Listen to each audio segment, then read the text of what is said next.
ciri-ciri doa kita langsung diijabah Allah. Mata atlaqa lisanaka bit-talab fa'alam annahu yuridu an yu'tiyaka. Kapanpun saatnya atlaqa, Allah mengitlakkan. Apa arti itlak? Melancarkan lisanmu sehingga tidak ada beban dalam melafazkannya, dalam memintanya. Fa'alam, maka ketahuilah saat itu Allah sudah langsung menjawab. Saya mau tanya lagi Pak, adakah di dunia gerakan yang bukan digerakkan Allah? Ada nggak? Kalau ada berarti ada Tuhan selain Allah. Gimana? Jadi yang gerakin kita doa itu siapa sih? Allah. Kita usaha, mentok, pusing, tahu-tahu kita ada aja jalannya. Yang membuka jalan itu siapa? Kita atau Allah? Wa ma tasyauna illa ayyasha Allah. Tidaklah engkau berkehendak kecuali kehendakmu tunduk kepada kehendak Allah Subhanahu wa taala. Saat dia merasa butuh, memerlukan campur tangan Allah, itulah marketing paling hebat Pak. Ilallah. Orang nggak mau mikirin yang begini. Nah, inilah ilmu pengasihan tertinggi. Ilmu jalbur rizq. Apa jalbur rizq? Kan orang-orang usaha ini nyari-nyari itu kemana-mana. Antum gak usah kemana-mana, nyarinya ada di kamar kita, ada di atas sajadah kita. Jadi yang usaha, nih, gak usah ijazah-ijazahan antum, gak usah datang ke kiai mana. Kiainya gak musyrik, antumnya yang musyrik. Ya, ntar dikasih raja-raja, dikasih minum-minum yang ada raja, ntar banyak lagi jin dalam badan kita kan. Ntar dikasih apa? Simbol-simbol jimat. Dianya nggak musyrik karena dia tahu ini cuma simbol aja, tapi antum jadi musyrik karena kemudian menduakan itu. Ilmu ini ada Pak, ilmu wifiq namanya. Imam Ghazali pakar ilmu itu dan beliau ahli tauhid. Beliau tahu mana yang tauhid, mana yang tidak tauhid. Cuma yang nggak ngerti bilang itu syirik kan. Ajarin ini aja nih ya, sholat duha.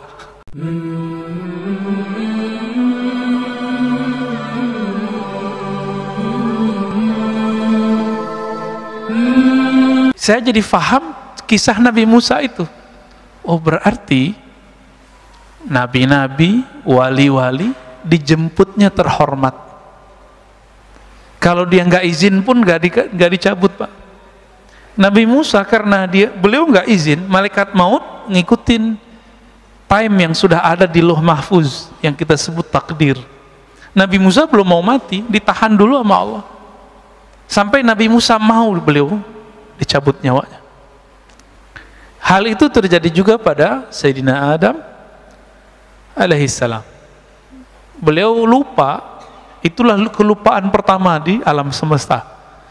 Nabi Allah Adam alaihissalam waktu masih di surga, beliau ditunjukkan print takdir semua keturunan-keturunannya, termasuk kita ini udah lihat sama Nabi Adam.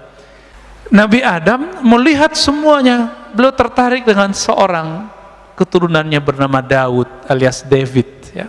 Daud. Nabi Allah Daud alaihi salatu wassalam umurnya 30 udah mati harusnya. Lagi jadi raja, lagi sedang kuat-kuatnya. Sedangkan beliau ini untuk mencapai niat kesuksesannya harus nambah umur sekitar dari 0 sampai umur dia yang sekarang. Maka Nabi Allah Musa, Nabi Allah Adam mengatakan, ya Rabb, ini anakku, cucuku, tujuannya belum sampai. Kalau aku berikan 30 tahun umurku, insya Allah dia sampai. Dengan izin dia, engkau, maka dia sampai. Maka Allah izinkan, diberikanlah 30 tahun umurnya. Berarti takdir bisa dirubah nggak oleh kekasih Allah dengan izin Allah. Jadi takdir itu, ada takdir Lauh Mahfuz, ada takdir rahmaniyatul arsy. Jadi takdir Lauh Mahfuz itu takdir kudrat iradat. Sedangkan takdir yang lebih besar itu takdir arsy. Ar-Rahman 'alal 'arsy istawa. Takdir yang ada di Lauh Mahfuz itu, ini yang kita jalani sekarang. Biasa. Tapi ada takdir yang masuk kepada sifat jaiz Allah Subhanahu wa ta'ala. Ini takdir yang Allah tulis di arasnya. Nah, ini beda, Pak. Ya. Ar-Rahman 'alal 'arsyis tawa. Allah tulis dengan kasih sayangnya. Karena sayangnya Allah tidak terbatas, maka diberikanlah umur tambahan untuk Nabi Daud. Nabi Musa turun ke bumi. Seharusnya umurnya sudah habis sekarang. Datanglah malaikat maut seperti Nabi Musa tadi. Karena Nabi Musa ini Nabi intelektual juga, maka ngajak ngobrol. Kamu siapa? Saya malaikat maut. Mau ngapain? Pura-pura nggak tahu. Saya mau cabut nyawa engkau, kata Nabi Adam. Lah, umur saya masih ada 30 tahun lagi. Beliau lupa sudah memberikan kepada Nabi Daud. Apa kata malaikat maut? Bukankah engkau telah memberikan kepada cucumu? Berarti Nabi Daud belum lahir sudah didapatkan umurnya. Udah dibicarakan di langit, udah dibicarakan di surga, udah dibicarakan di bumi ketika beliau diutus. Terjadi alot, pulang Pak malaikat maut, dipanjangkan lagi tuh umurnya Nabi Adam. Dan itu kelupaan pertama. Ya, begitu Allah kepada kekasih-kekasihnya. Dan kekasih Allah itu masih ada sampai hari ini di bumi. Masih ada, Pak, hari ini di bumi. Siapa kekasih Allah di bumi yang Allah selalu memandangnya? Ketika orang ini masih ada, Allah biarkan bumi bergerak. La taqumu sa'ah hatta la yuqalu fil ardi Allah, Allah. Tidak terjadi kiamat kerusakan di muka bumi sampai tidak ada lagi yang mengatakan Allah, Allah.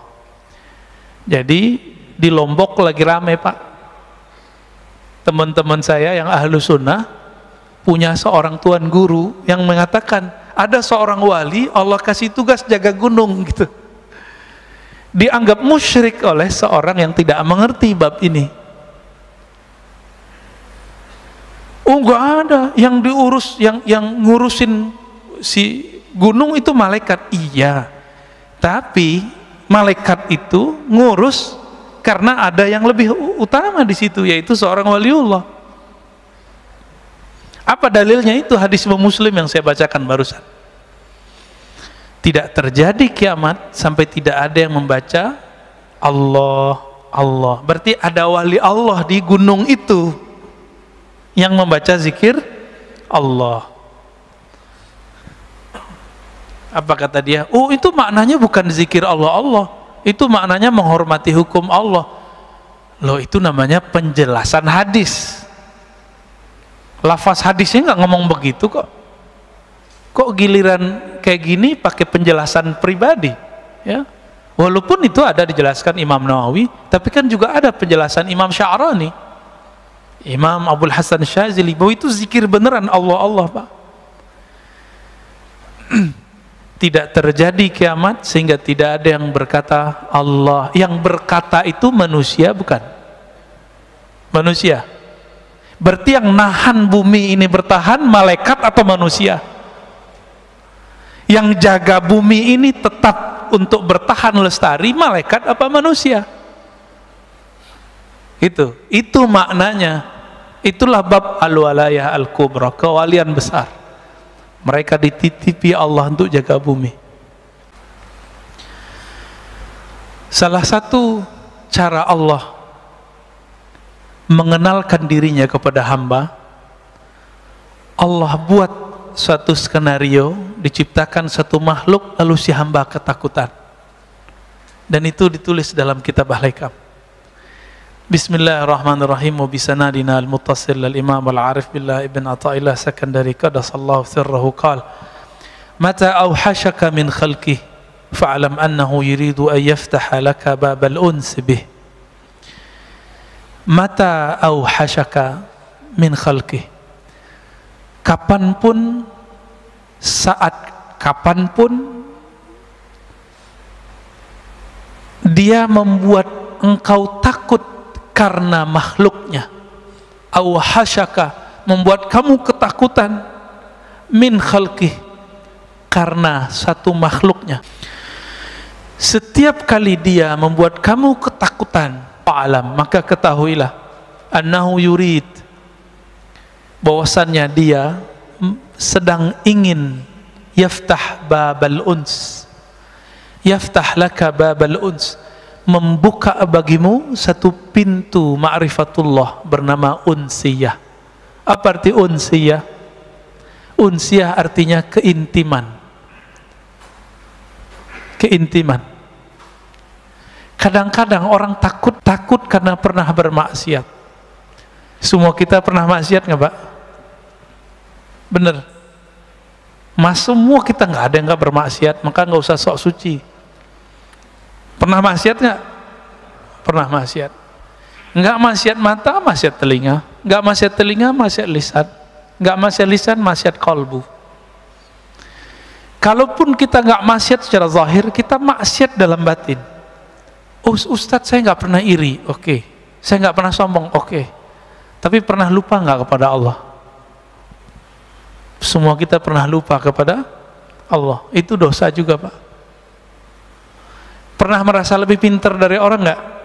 Sering, tiap hari ya. Itu dosa apa namanya? Itu dosa besar loh, Pak. Kiber. Itu dosa besar, bukan dosa kecil. Saya pernah diizinkan Allah mentalkin seorang ulama. Banyak, Pak. Ada beberapa ulama-ulama muda, ulama senior. Itu diajak istighfar nggak ada efek. Nggak ada efek. Ayo Ustadz, ayo Pak Kiai, ayo kita istighfar. Nggak ada efek dia. Orang udah nangis-nangis semua, dia nggak nangis-nangis. Ternyata satu masalahnya, dia merasa lebih pintar dari saya. Akhirnya di dalam hati ada ilham masuk. Coba ajak istighfar daripada merasa lebih pintar. Maka kita istighfar, astagfirullah, ya Allah ampuni dosaku karena aku merasa lebih pintar daripada orang lain. Langsung Mak nangis. Berarti dosa yang tidak terlihat karena merasa pintar ini lebih susah ditobatkan. Ini mohon maaf nih, yang narkoba gampang Pak tobatnya. Antum tobat, nggak ngulangin, tinggalkan komunitas, Allah terima. Pernah minum khamar, Allah gampang itu. Orang melakukan zina, gampang tobatnya. Tapi kalau dosa sombong, susah tobatnya. Antum kalau ada rasa sombong, nggak mau dengerin saya. Maka salah satu ciri-ciri orang sudah tidak sombong, dia mau dengerin orang lain. Maka kepada para ustadz, para da'i, jangan ceramah mulu, sesekali jadi mustami. Imam Ahmad mengatakan ciri-ciri orang alim itu dia mau belajar kepada yang lebih besar, sepantaran, dan yang lebih kecil. Gimana? Udah pernah belajar sama yang lebih kecil belum? Belum ya? Umurnya, gelarnya, fisiknya belum ya? Jarang ya? Jarang. Kalau umur sering, tapi kan gelarnya tinggi. Yang umurnya kecil, gelarnya nggak segede kita, Pak. Pernahkah kita mau dengerin? Nah, maka kalau para da'i, para ustadz, jangan khutbah mulu tiap bulan. Harus ada satu kali sebulan dia nggak dengerin khutbah, dia dikhutbahin orang. Nah, syukur-syukur di rumah dikhutbahin bininya ya. Jadi apa yang Allah sedang mau kenalkan kepada kita? Unsiyahnya, keintimannya dengan kita. Uns itu lebih dekat dari qurb, kedekatan. Uns itu sudah mesra. Pernah, ini ilustrasi biar gampang. Anak-anak kita kalau ketakutan dia nyari siapa? Ayahnya. Ayah gitu terus dipeluk kan? Kita gemes ngeliat begitu, dan itu bikin rindu mau pulang ke rumah. Bener ya? Itu bikin rindu, Pak. Kadang-kadang kita gak rindu mamanya ya, yang bapak-bapak ini, rindu sama anak kecil ini. Nah, ini namanya uns, kemesraan kalau dia seumuran, keintiman jika dia sudah sangat dekat ya. Keakraban jika dia sudah sangat akrab. Sudah akrab belum dengan Allah? Allah itu ngomong, wa nahnu aqrabu ilaihi min habil warid. Kami ini akrab kok dengan kamu. Kan artinya akrab kan bahasa Arab tuh akrab. kami ini lebih akrab daripada kamu, daripada dirimu sendiri. Hablul warid. Hablul warid itu kan diri kita sendiri, nggak usah diterjemah harfiah. Nah, kita mundur. Khairu awqatika, sebaik-baik time yang kamu punya, waktu yang kamu punya. Jadi time itu bukan jam, jadi sekarang 5:32, bukan itu namanya jam dinding, Mbak, jam sholat. Waktu itu adalah satu nafas yang kita tarik, satu nafas yang kita keluarkan, itu yang disebut waktu. Berarti waktu kita sebenarnya lebih berharga daripada cuma 1 detik, 2 detik itu. Apa kata beliau? Waktu kamu bernafas, yang paling bagus adalah waktun tashhadu fihi wujuda faqatik. Saat-saat jika engkau melihat engkau lagi butuh kepada Allah Subhanahu wa taala, engkau memerlukan perhatian penjagaan Allah Subhanahu wa taala. Sebelum keluar rumah, berdoa, ya Allah, jagalah saya. Allah itu senang tuh sama orang yang begitu. Dan itu waktu-waktu paling indah. Bapak sholat 100 rakaat tapi nggak ada rasa memerlukan perhatian Allah, membutuhkan bantuan Allah. Itu lebih baik doa yang tadi, Pak. Itulah alasannya kenapa doa musafir lebih utama daripada doa-doa orang biasa. Karena orang musafir ini dia takut mati. Saya pernah kasih contoh beberapa tahun lalu, di sini juga. Awal-awal naik pesawat, dari awal naik sampai turun zikir nggak putus-putus kan? Naik kedua setengah putus, naik ketiga lupa, malah nonton, main handphone. Bener ya? Kenapa? Karena kita sudah terlalu biasa. Jadi manusia begitu. Doa-doa yang dulu kita baca saat kita ketakutan naik pesawat, itu doa pasti sudah dikabulkan Allah 70%. Saya sudah hitung, Pak, doa-doa yang saya baca saat itu Allah udah kasih hampir semua. Tapi pas kita naik pesawat sekarang biasa aja, ya. Rasa takut muncul lagi pas turbulen. Jadi kita ini takutnya tidak pernah permanen, takutnya selalu bi asbab bil awarid, dengan sebab-sebab luar, belum permanen. Kenapa? Nama Allah belum nancap di dalam kalbu.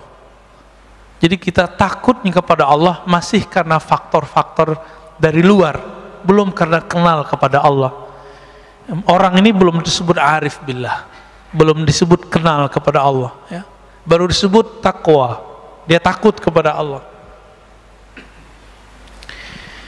Jadi waktu kamu terbaik, waktu kita terbaik yang Allah lihat di saat kolbu ini merasa butuh kepada ampunan Allah, bantuan Allah. Wa turaddu fihi ila wujudi dhillatik. Dan waktu kedua, waktu saat engkau merasa tercampakkan di tempat yang hina. Itulah sebabnya orang yang maksiat merasa hina, Allah lebih sayang daripada orang yang taat merasa suci.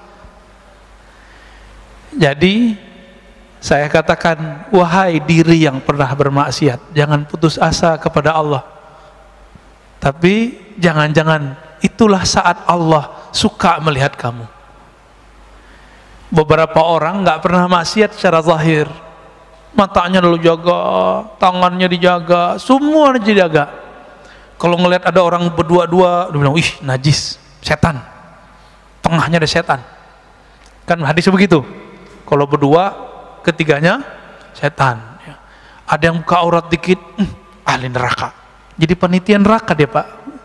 Kan dia sudah punya daftar ahli neraka, ahli neraka, ahli neraka. Maka Islam yang dia kenal Islam neraka. Ini orang begini ini berbahaya, Pak. Sangat-sangat berbahaya. Mungkin dia korban pendidikan neraka, ya. Dulu waktu kecilnya orang tuanya bilang sholat, kalau nggak sholat neraka. Nah, digituin dulu kali sama orang tuanya. Ini jangan-jangan nih orang tuanya begini-gini nih. Ini antum horor-horor nih wajahnya.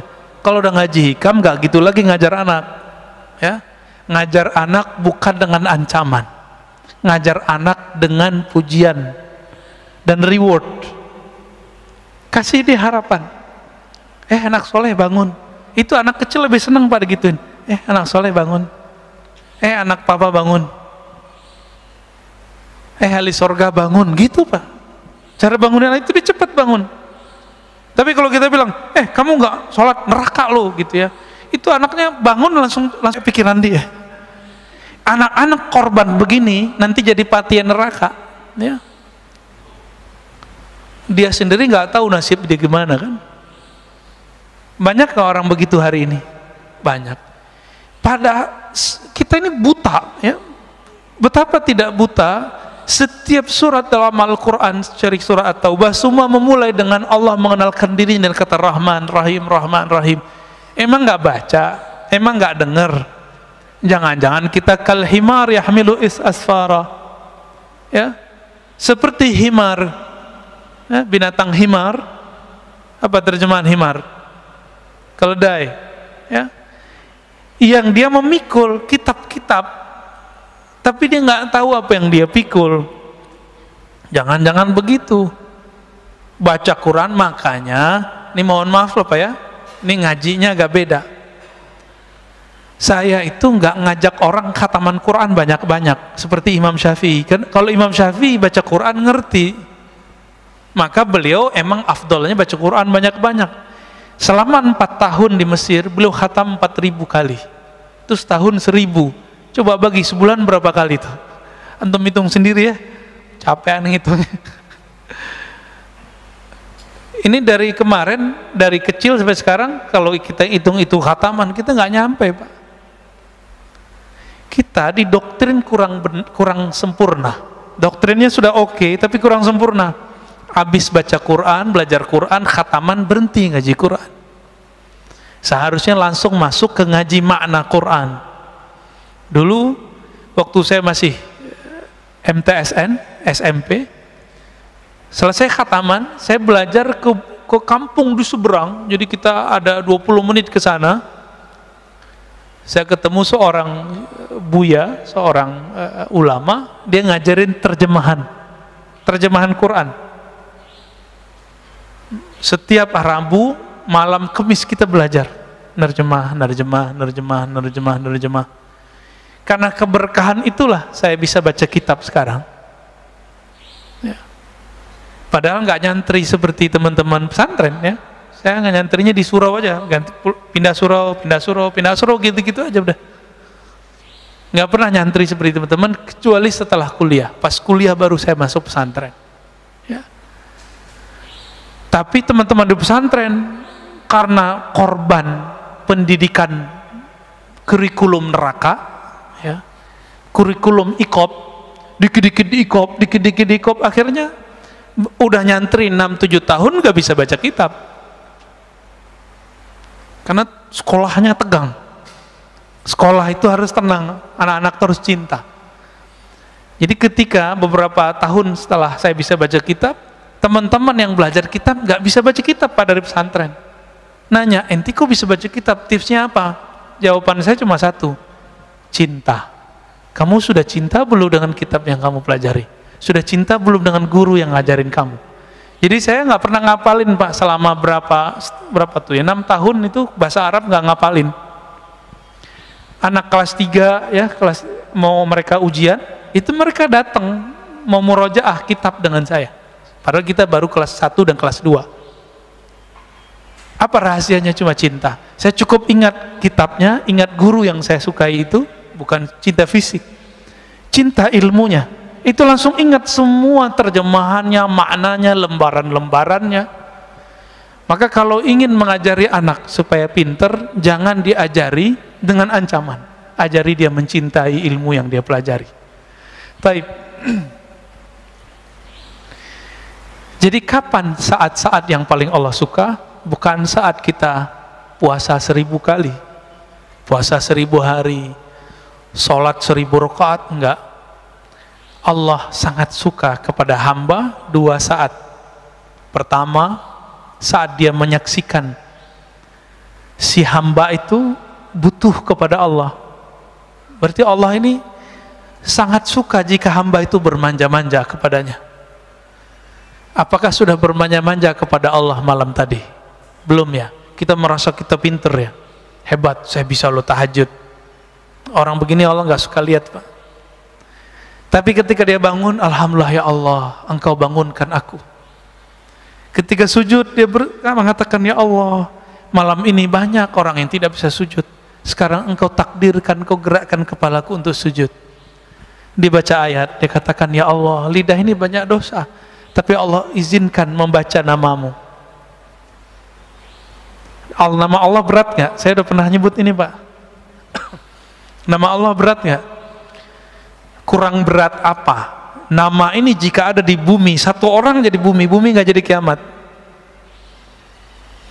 Maka orang yang paling sakti di dunia bukan orang yang kebal, bukan orang yang pindah tempat sesaat. Orang paling sakti di dunia, orang yang di kolbunya ada nama Allah.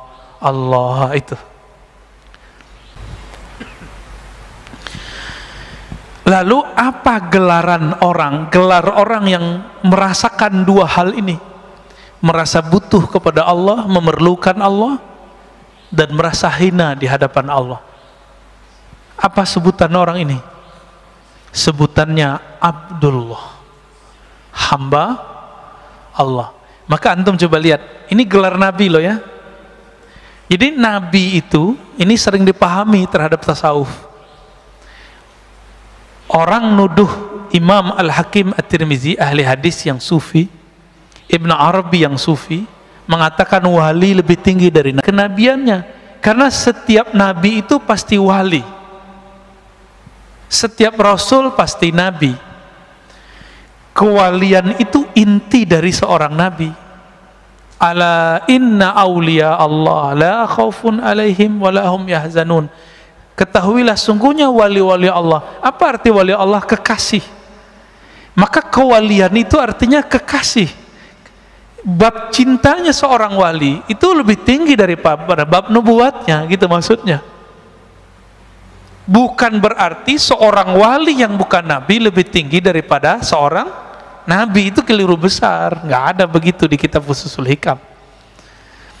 Imam Ibn Arabi tidak pernah mengatakan itu. Tanda orang yang menuduh Ibnu Arabi mengatakan nabi lebih mulia, wali lebih mulia daripada nabi, dia tidak khatam satu kitab tipis, separuh kitab ini Pak, kitabnya Fususul Hikam judulnya. Kitab tipis saja nggak khatam, gimana kitab yang 9 jilid Al-Futuhat Al-Makkiyah? Terus nuduh.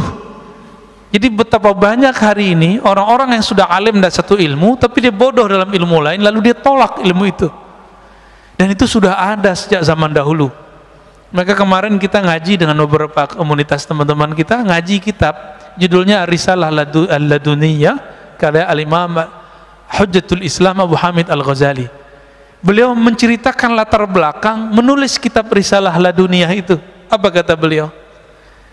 Ada teman saya datang melaporkan lawan debatnya yang mengatakan ilmu itu cuma ilmu yang tertulis di kitab. Yang nggak tertulis di kitab yang kita pahami sekarang berarti nggak ada, ilmu ngada-ngada gitu. Maka belum nulis kitab Ar-Risalah Al-Laduniyah. Ini saya mau nanya Pak, ilmu itu yang di kitab ini atau yang dalam hati saya? Maka kitab ini antum bawa, antum langsung berilmu nggak? Seandainya ilmu itu di kitab, coba bawa kitab ini, antum langsung berilmu. Enggak, ilmu enggak di sini. Ilmu itu ada di dada seorang yang berilmu. Coba kalau yang pakai levis itu ustadz lagi mau khutbah, kira-kira diturunin orang nggak Pak? Panitia langsung turun tangan. Lu ustadz beneran? Digituin paling ya. Teman saya hafiz Quran, cuma dia levis mulu Pak, nggak pakai kopiah. Ada jadwal dia jadi imam. Pengurus bilang, imam kok begini? Emang saya begini katanya. Ya udah ente nggak usah jadi imam. Marah juga tuh panitianya, karena konsep orang awam imam itu pakaiannya khas ya, begitu harus ya kayak gini lah ya, pakai jubah luar, pakai gamis, pakai baju koko kan kakak bahasanya orang Chinese ya. Baik. Di Quran ya banyak sekali ayat yang menyebutkan kata hamba sebagai makom tinggi para nabi. Ayat yang paling sering kita hafal musim Isra Mi'raj, subhanalladzi asra bi 'abdihi laila. Maha suci, maha hebat Allah yang memperjalankan hambanya. Terus Nabi Ibrahim, wazkur ibadana Ibrahima. Maka ingatlah hamba kami yang bernama siapa? Ibrahim, ya. Wazkur abdana Dawud, ya. Ingatlah hamba kami Daud, Ishak, Yakub, Ayub, itu disebut gelarnya abd. Begitu ya dalam surat 38 mulai dari ayat 17, 45 dan itu berulang-ulang. Ingatlah hamba kami, ingatlah hamba kami. Maka diterjemahkan dalam bahasa hikam, sebaik-baik waktu kamu adalah saat kamu jadi hambanya. Itu terjemahan bebasnya, ya.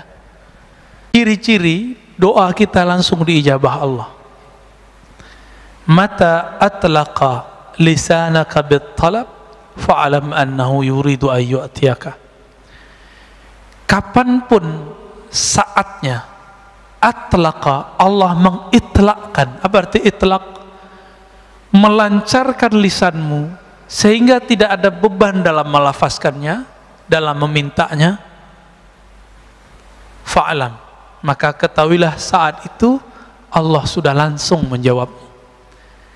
Saya mau tanya lagi Pak, adakah di dunia gerakan yang bukan digerakkan Allah? Ada nggak? Kalau ada berarti ada Tuhan selain Allah. Gimana?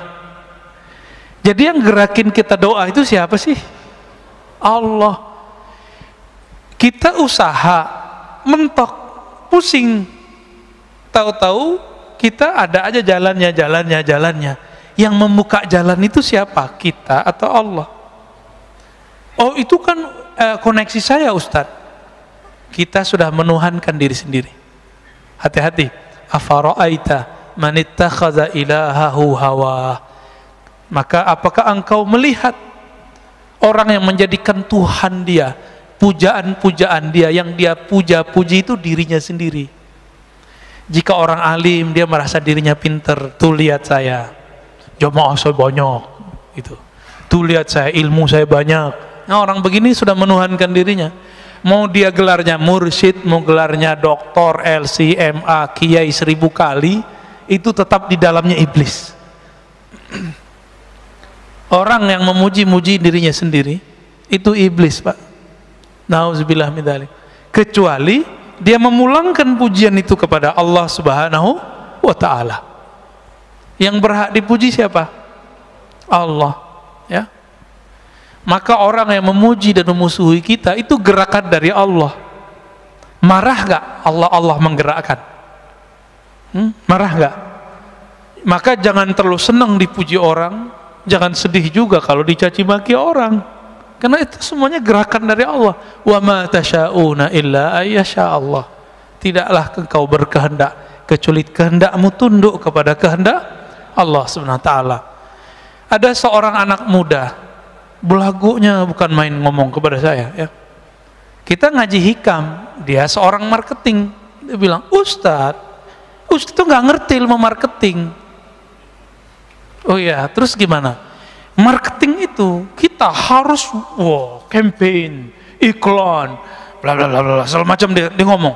Setengah jam dia ngaji hikam Pak jadinya. Hikam ala dia. Oh gitu ya, ya saya yain aja. Ya.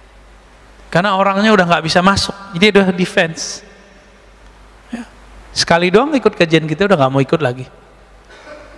Kita ngasih rahasia rezeki biar dia nggak terlalu nafsu, terobsesi. Ntar kalau dia terobsesi tinggi, merasa ilmu marketingnya yang bikin laku, gagal Pak, stres. Makanya banyak orang marketing tuh stres. Tiap hari itu lebih stres dari tukang cangkul Pak. Orang nyangkul di sawah, pulang-pulang capek, tidur. Orang marketing udah jam 1 malam masih mikirin besok mau ngapain gitu. Nggak keringetan, malah kerja di bawah AC. Tapi pikirannya tertekan terus, ya. Gimana pakai kecerdasan dia. Sahabat saya jadi fundraiser, di salah satu lembaga zakat terkenal di Indonesia. Orang tamatan kuliah dakwah, Pak, nggak ngerti ilmu marketing versi ilmu marketing konservatif sekuler, konvensional lah istilahnya ya. Karena sekarang ada istilahnya bank hukum positif, bank konvensional gitu ya. Ini nggak punya tuh ilmu begitu. Tapi ketika dia jadi direktur fundraising, kenaikan fundraising itu melewati direktur-direktur sebelumnya yang ahli manajemen dan ahli marketing. Saya candain, Tat, ente pegangannya apa gitu? Ente pakai pelet ya gitu? Candainnya apa? Enggak, saya cuma pakai rotibul hadar, rotibul atos aja Ustaz katanya. Maksud rotibul hadar, rotibul atos isinya apa rotibul hadar, rotibul atos? Yang kita baca tadi, saat-saat dia merasa butuh memerlukan campur tangan Allah, itulah marketing paling hebat, Pak. Bapak kalau nggak percaya datang ke Majestic, ya. Ini ada sahabat saya di situ, dia punya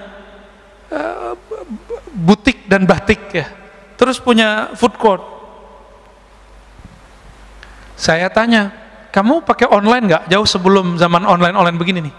Enggak Ustaz, saya online ilallah katanya. Loh maksudnya gimana tuh Mas? Gitu. Saya itu Ustaz punya karyawan 40-an orang. Kami semuanya menghidupkan channel sholat duha katanya. Terus kalau kami doa, orang kan doa, jika ya Allah, jika rezeki kami di langit turunkanlah, di bumi keluarkanlah, jika jauh dekatkanlah, kan begitu. Kalau kami lebih eksplisit Ustaz, jika di langit ya Allah turunkan ke toko kami. Sebutin Pak tokonya. Jika di bumi maka keluarkanlah, antar ke toko kami. Yang minta sehari itu, jadi mereka sip-sipan sholat duhanya, gantian. Jadi mulai dari jam 8 sampai jam 11 nggak berhenti tuh orang sholat duha. Mirip-mirip seperti ahbab tabligh, kalau mau jauh lah ada ahli zikirnya di pojok masjid. Serius Pak, sama lah, ini marketing langit ini. Bisa begitu, dan ada aja yang datang. Dia beli batik 80 juta Pak, kain doang udah robek dikit tuh, dibeli 80 juta. Kata istrinya, ente bahlul juga ya, ngapain dibeli begini-ginian gitu, kira-kira terjemahan bahasa aneh loh ya, bukan bahasa beliau. Tahu-tahu udah lama dia nggak minat mau dijual, tapi feelingnya ini sudah ada sahibnya nih yang bakal jadi tuan ini. Ternyata tiba-tiba ada orang Chinese datang, dia lagi nyari batik-batik lama yang dulu apa istilahnya ya, ditulis oleh moyang-moyangnya dulu. Ketemu berdesir, ditawar Pak 2 kali lipat, dilepas. Tadi 80, sekarang jadi 160 ya, kurang-kurangan dikit lah. Kenapa? Online ilallah. Orang nggak mau mikirin yang begini. Cuma 3 tahun kebeli sekian toko dia. Di depannya orang jualan udah 20 tahun begitu-gitu aja. Pak masih pakai gerobak. Kita nggak ngeremahin siapa-siapa Pak. Ini berbicara marketing langit. Ya. Yaitu, inilah ilmu pengasihan tertinggi. Ilmu jalbur rizq. Apa jalbur rizq? Kan orang-orang usaha ini nyari-nyari itu kemana-mana. Antum gak usah kemana-mana, nyarinya ada di kamar kita, ada di atas sajadah kita. Jadi yang usaha nih, gak usah ijazah-ijazahan antum, gak usah datang ke kiai mana. Kiainya gak musyrik, antumnya yang musyrik. Ya, ntar dikasih raja-raja, dikasih minum-minum yang ada raja, ntar banyak lagi jin dalam badan kita kan.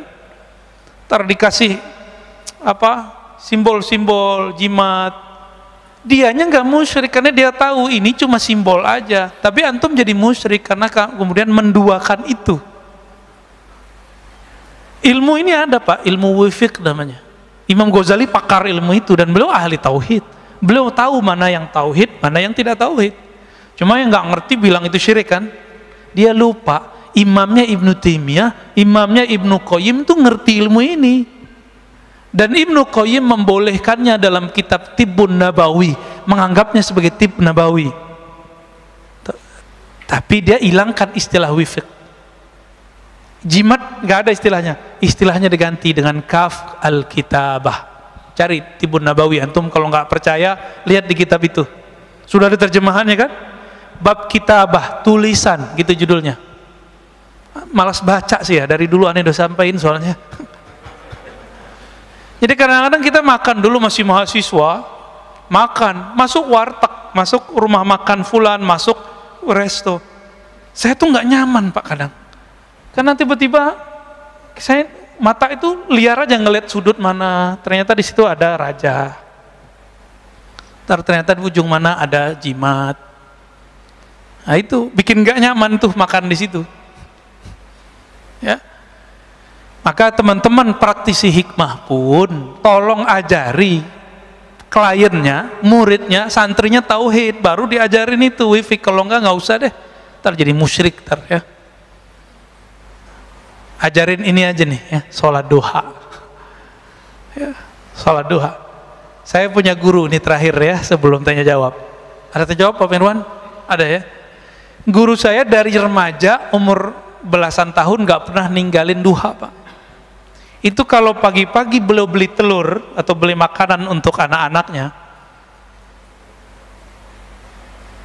kalau belanja di toko kelontong, itu toko itu laku sampai malam Pak. Kenapa? Berkah sholat dia. Dimanapun dia jalan diberkahi Allah. Ada dalilnya nggak tuh? Musyrik nggak tuh? Baca kitab biar nggak jadi musyrik. Dalam kitab Ibnu Mubarak, kitab Az-Zuhud disebutkan bahwa jika ada seorang yang berzikir atau yang berjalan ke majelis ilmu atau berjalan ke masjid Allah, itu bongkahan bumi, debu-debu yang kita injak, dia berkata, wahai tanah di sampingku, saksikan aku diinjak oleh hamba Allah. Senang dia Pak. Jadi kalau dibalik gimana? Kalau kita maksiat di bumi Allah, itu bumi ngutuk-ngutuk kita Pak. Oi cepetan pergi gitu. Semoga kamu ketahuan. Maka kita ketakutan kalau kita maksiat Pak. Allahumma sholli ala nabiyina Muhammad. Di dalam Al-Quran surat Ali Imran sebagai ayat pamungkas daripada hikam ini, Allah Subhanahu wa taala berfirman, "Wa laqad nasarakumullah bi Badrin wa antum adillah." Sungguh Allah telah membantu kalian bi Badrin saat perang Badar. Pakai bi Pak, bukan pakai fi. Ini campur tangan Allah ini lebih dahsyat. Ini yang ngerti ilmu balaghah, ini faham maksud bi di situ. Wa antum adillah, saat itu kamu merasa hina, merasa lemah, merasa butuh bantuan Allah Subhanahu wa taala.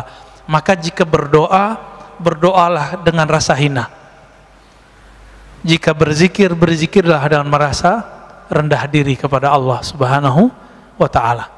Baik kan Pak Dokter? Terima kasih Pak Ustadz. Salam. Masya Allah ini. Jadi seorang hamba membutuhkan pertolongan Allah dengan merendahkan diri pada saat berdoa zikir. Nah, untuk bisa sampai pada level ketawakalan sempurna, ya jadi seorang hamba yang mengandalkan Allahnya untuk sampai pada level di mana tadi la khaufun alaihim, tadi yang Ustaz sebutkan, tidak ada rasa takut. Dalam artian tidak ada yang lain yang ditakuti nih. Apa saja yang kejadian di dunia ini tidak ada yang ditakutin kecuali hanya Allah gitu. Bagaimana caranya Pak Ustaz? Terima kasih Pak Ustaz. Assalamualaikum warahmatullahi wabarakatuh. Assalamualaikum. Ada cara tentatif, ada cara permanen Pak. Kalau yang tentatif itu harus punya masalah dulu, baru ingat Allah biasanya. Nah, kalau yang ini cukuplah masa lalu kita dan sekarang ya. Ada yang lebih permanen, mengenal yang ditakuti. Kenapa kita tidak permanen rasa takutnya kepada Allah? Karena kita nggak kenal yang kita takut itu siapa sih? Bapak kenal Allah nggak sih? Kan antum kenal Allah nggak? Allah itu apa? Siapa? Kalau versi orang kan Allah itu di langit, Ustaz. Itu belum kenal Allah namanya. Ya. Allah itu di arsy, Ustaz. Nah, itu ayat. Ar-Rahman 'alal arsy istawa. Yang istawa itu antum kenal nggak gitu? Mau terserah mau di langit, mau di mana terserah, ya. Allah ini kan bukan fisik. Disebut Allah di atas langit, Allah disebut Allah di atas aras, nggak ngefek, Pak. Andi bukan jisim. Kenapa kita berdebat di luar sana, Allah di mana, Allah di mana, Allah di mana? Karena kita masih menjisimkan Allah tanpa kita sadari. Menganggap Allah itu benda, sesuatu benda. Maka sampai keyakinan mereka yang mengatakan apa? Yang meyakini Allah tidak berarah di atas langit atau di atas aras seperti diam, meyakini Allah tidak ada. Berarti sebelum aras nggak ada, Allah nggak ada dong. Dulu aras pernah nggak ada nggak? Atau alas adanya bareng sama Allah? Duluan mana aras sama Allah? Mana dalilnya? Akhir surat At-Taubah dan beberapa ayat-ayat yang lain. Allah menyebut Rabbul Arsyil Azim. Rabb Allah pencipta. Apa arti Rabb? Pencipta. Pencipta aras yang besar. Jadi aras yang besar aja Allah yang ciptain kok, Pak. Nah, maka Nabi kalau lagi ada karb itu karbun artinya masalah. Itu doa favorit saya kalau baca zikir pagi sore, salah satunya La ilaha illallahul alimul azim, la ilaha illallah rabbul arsyil azim, la ilaha rabbus samawati wa rabbul ardi wa rabbul arsyil karim. Tiada yang berhak disembah kecuali Allah, tiada Tuhan pencipta langit dan bumi, dialah ya rabbul arsyil azim, pencipta aras yang besar. Apalagi cuma corona yang kecil, kelihatan nggak corona? Sampai hari ini yang disebut corona itu kan yang disebut sama Bill Gates itu, yang dia presentasi beberapa tahun yang lalu, yang bentuknya kayak rambutan, ya. Jadi kita sudah terbawa oleh dia, maka sekarang di mana-mana gambarnya begitu. Padahal belum tentu begitu juga, Pak. Ya, pinter ya. Jadi maling teriak maling, Pak. Makanya wajar ya. Vaksin versi lawan dia nggak diakuin, karena dia mau jualan vaksin juga. Ustadz konspiratif. Emang ada di dunia yang tidak pakai konspirasi? Antum dagang aja konspirasi loh. Kita dagang aja konspirasi nggak? Contohnya gini, orang megang handphone setiap hari lebih lama daripada nonton TV. Maka sekarang orang antum nonton YouTube sekarang lebih banyak nonton TV, ya nggak? Itu pakai otak konspirasi loh. Sekarang jadi marketing namanya. Maka dipasanglah iklan banyak-banyak. Yang lucunya pas pengajian lagi ya. Apa yang harus kita lakukan? Ma'rifatul ma'bud, mengenal yang kita anggap kita takut itu. Bapak karena kenal istri, maka cintanya permanen, Pak. Walaupun istri sudah ubanan, benar gak, Pak? Bapak kan ubanan soalnya. Saya ngeliat rambut Bapak aja. Tetap cinta kepada istri. Kenapa? Saya kenal dia semenjak dia belum ubanan gitu. Ada orang cantik bukan main, tapi ketus. Bapak seneng nggak? Jadi cantik fisik itu dia cuma enak di mata. Pas ngomong nggak enak di telinga, maka dia nggak cantik lagi. Cantik-cantik kok ketus. Nah, itu cara kita membatalkan kecantikan dia. Apalagi nyebelin, apalagi matre. Oh, capek lagut ya.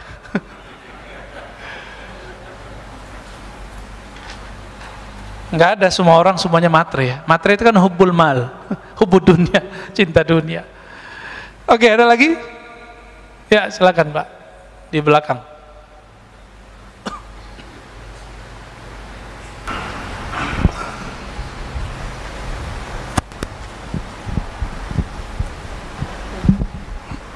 Bismillahirrahmanirrahim. Terima kasih Ustadz waktunya. Iya, sama-sama Pak. Yang membedakan manusia itu di hadapan Allah adalah ketakwaannya. Kita sering mendengar bahwa dalam hadis yang populer, dalam diri manusia itu adalah segumpal daging. Jika daging itu baik, maka semuanya akan menjadi baik. Betul. Nah, kalau sudah demikian, maka dari strata yang bawah itu bisa menjadi lebih dicintai Allah daripada pribadi yang punya strata yang lebih tinggi karena ketakwaannya.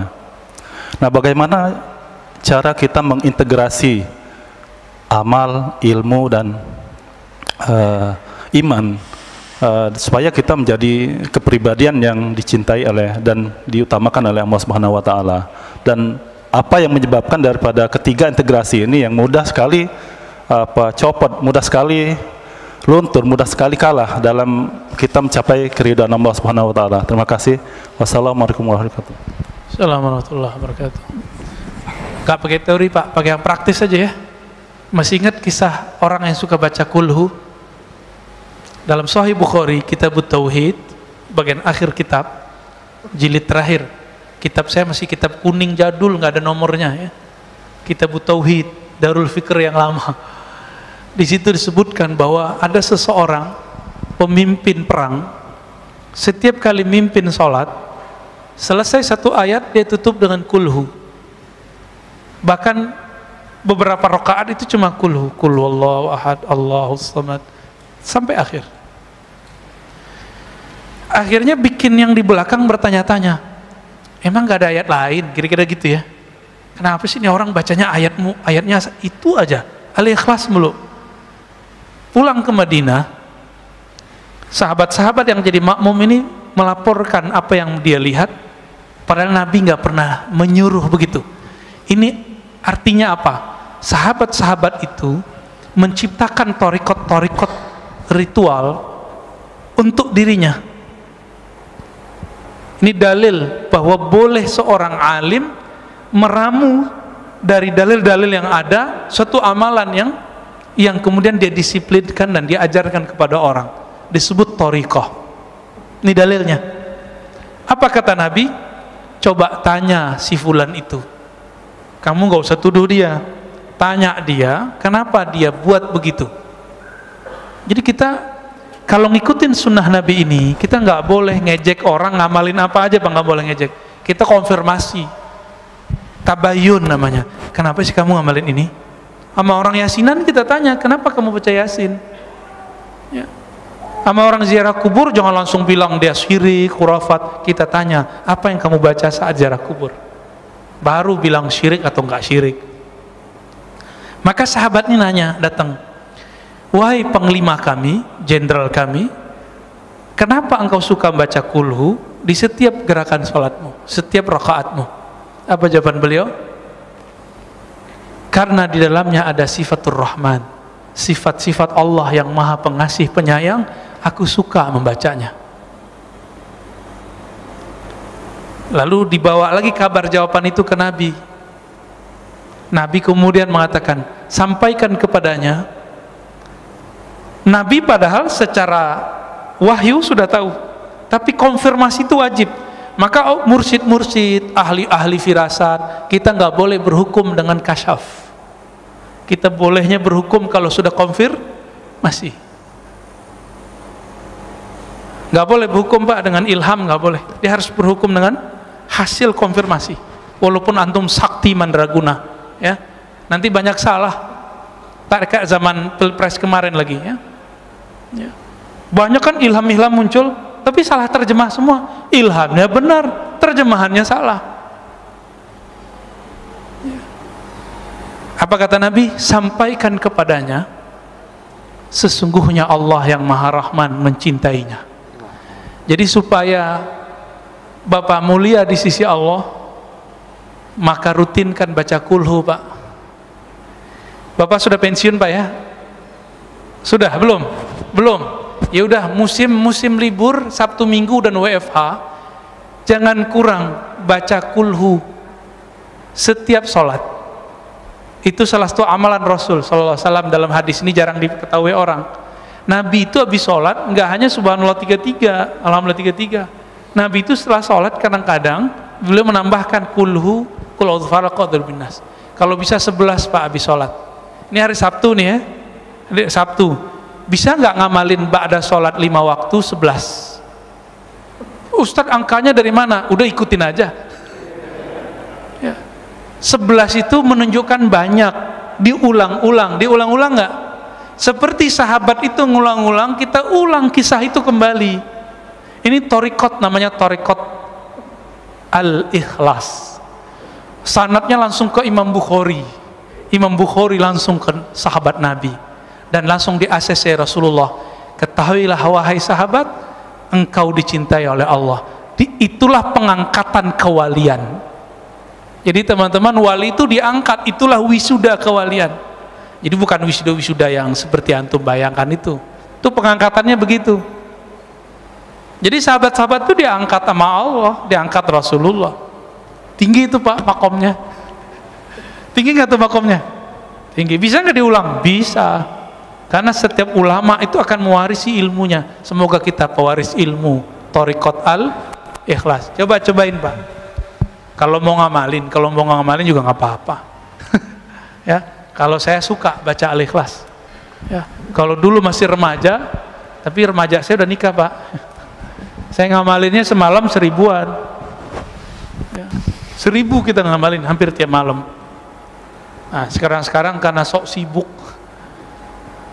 nggak ngerjain sebanyak itu. Tapi tetap kita baca. Ya. Oke, lanjut. Tafadhal. Assalamualaikum warahmatullahi wabarakatuh. Ustadz yang kami hormati, kita banyak membaca dan mendengar kalau Rasulullah itu amaliyahnya sholat sampai kakinya bengkak dan sholat qiyamul lail malam ya. Dan para aulia juga banyak kisah-kisah beliau itu sholat malam dari pakai wudhu isya sampai. Kira-kira kalau kita kan banyak capek, banyak malas dan gitu, apakah itu merupakan nafsu dari malas, capek dan sebagainya? Mohon kiat-kiat bagaimana kita menuju ke sana supaya katanya ada akrab antara jasad dan ruh. Iya. Supaya... Yang terakhir aja Pak ya. Iya. Zaman sekarang, zaman saiki Pak, jangan dibayangin Bapak itu sholat isya berhentinya subuh. Udah kena gula, ya kan? Kolesterol, kesemutan, belum lagi punggungnya nggak beres, ya kan? Baru bentar udah sakit. Nggak usah muluk-muluk mau jadi orang soleh. Nggak mungkin Pak kita kayak Nabi, nggak mungkin seperti Syekh Abdul Qadir Jilani 20-an tahun sholat isya sama subuhnya 1 kali wudhu, nggak mungkin. Abu Hanifah puluhan tahun, Imam Abul Hasan Asy'ari 20 tahun beliau sholat isya dan subuhnya satu wudhu. Abul Hasan Asy'ari yang dihujat-hujat sama mereka sekarang ya, akidah Asy'ariyah. Terus gimana? Jadi ada eksperimen, saya suruhlah salah satu teman-teman saya ini zikir semalaman. Ente jangan tidur ya. Bener nggak dia nggak tidur Pak? Nggak ada. Baru baca zikir 5 kali ngorok. Terus next pekan depan datang ke rumah, kita aja ngobrol ma'rifatullah sampai subuh nggak tidur dia. Sama kayak nonton bola, cuma yang ditonton bola. Nonton bola asik gak? Asik. Kenapa asik? Karena Bapak tahu ilmu sepak bola. Saya nggak ngerti Pak ilmu sepak bola. Saya bingung tuh, ini bola kok ditendang-tendangan, direbut-rebutin. Menurut saya itu orang nggak kurang kerjaan. Tapi bagi yang senang bola, asik nggak nonton bola? Nonton doang loh. Nah, kenapa sholatnya Nabi, sholatnya wali itu bisa nggak berhenti, baru berhentinya subuh? Karena dia tahu siapa yang disembahnya. Maka majelis mengenal yang disembah harus lebih banyak daripada majelis menyebut-nyebut nama yang disembah. Jadi majelis zikir itu seharusnya nggak lebih banyak daripada majelis ma'rifat. Cuma orang kan nggak mau. Kalau majelis ma'rifat sama, mulainya jam 11, jam 12 malam sampai subuh. Duduk aja Pak kita ngomongin Allah, gosipin Allah kita kerjaannya. Suatu kali sahabat bercerita, sahabat Nabi, kami habis subuh diberi muhadarah pengajaran oleh Nabi. Berhentinya nanti zuhur, sholat. Habis zuhur lanjut asar, habis asar lanjut maghrib, sampai besok subuh lagi, sampai besoknya lagi 2 hari 2 malam. Mereka lupa makan, lupa minum. Tuh kalau sudah jadi makhluk ma'rifatullah tuh begitu. Ini ilustrasi dekatnya apa? Gak usah jauh-jauh. Kita punya teman nggak dilestui oleh keluarganya untuk menikah. Dia udah demen sekali sama calonnya ini. Apa kata si perempuan? Mas, kalaupun saya diusir dari keluarga, kalaupun saya jadi tukang goreng, saya jadi tukang apa, yang penting saya sama ente, katanya. Gombal. Paling tahan seminggu minta cerai. Nggak tahan kan dikasih angin. Tapi begitu kira-kira. Kenapa ada orang di luar sana hidup bertahan, hidup susah bersama kekasihnya? Karena dia cinta dengan pasangannya. Tapi kita ini lebih percaya ke pasangan daripada Allah Subhanahu wa ta'ala. Jadi caranya satu aja Pak, sama, kenali yang disembah. Rasulullah itu bisa kakinya kapalan sholat karena beliau kenal yang disembahnya. Kita terbalik, kita memulainya dari kuantitas amal, bukan dari kualitas pengenalan yang disembah. Jadi saya mengajak semua kita, semua ustadz, semua mursyid, semua kiai, semua jamaah, coba dibalik Pak sekarang. Jangan ajar anak, ajar murid, ajak diri kita ibadah fisik dulu, ritual dulu. Tapi ibadah yang awal adalah ibadah ma'rifatullah, ibadah mengenal Allah, kenali yang disembah, maka kita akan kecanduan beribadah. Nanti orang bilang kita gila Pak, nanti Bapak dibilang gila sama orang ya. Kenapa? Pagi zikir, siang zikir, sore zikir, bahkan gak mau pulang dari masjid ntar. Biarlah kita disebut gila, gila bertuhan kepada Allah Subhanahu wa ta'ala. Kesimpulan kajian kita sederhana, ma'rifatul ma'bud aula min kulli sujud. Mengenal Allah Ta'ala lebih utama daripada sujud, bahkan 1000 sujud. Maka kenalilah Allah yang kita sembah, sujud kita akan lebih bermanfaat dan lebih berkualitas. Wa sallallahu ala nabiyina Muhammad. Assalamualaikum warahmatullahi wabarakatuh. Allah wabarakatuh. Yang pertama, ini masalah kolbu ini. Saya berusaha, pernah mendengar bahwa Al-Fatihah itu adalah obat dari segala penyakit. Sehingga begitu bangun tidur, pengen minum, ditiupkan Al-Fatihah. Tapi ada yang mengatakan dari segi medis, meniup makanan itu adalah tidak baik. Jadi bagaimana kontradiksi dari satu? Dan yang kedua, satu dulu Pak. Kejawab nanti ya. Antara ahli medis dan ahli kolbu itu memang beda mazhab. Tapi yang beruntung yang mengerti ilmu kolbu plus mengerti ilmu cara niup. Orang baca Quran niupnya bukan gitu Pak. Ada caranya. Mau diajarin Pak. Bahasa Arabnya yanfuth. Gitu beda. Itu bukan tiupan. Itu mindahin CO2 itu. Yanfuth itu tiupan yang tidak ada rasa geraknya. Gitu. Yanfuth. Mirip-mirip. Maka beberapa silat saya lihat itu dia punya latihan nafas, tapi itu lebay juga ya. Ini nggak apa-apa juga sih. Gimana? Ternyata bukan hanya itu yang penting. Bapak kalau saya kirimin WA, saya bilang, Bapak hebat ya, ahli tahajud, mujahid fisabilillah, semangat Pak. Tapi saya bilang, cemen lo, soalim. Itu di WA. Kalau Bapak baca ada efek nggak? Ngefek ke badan nggak?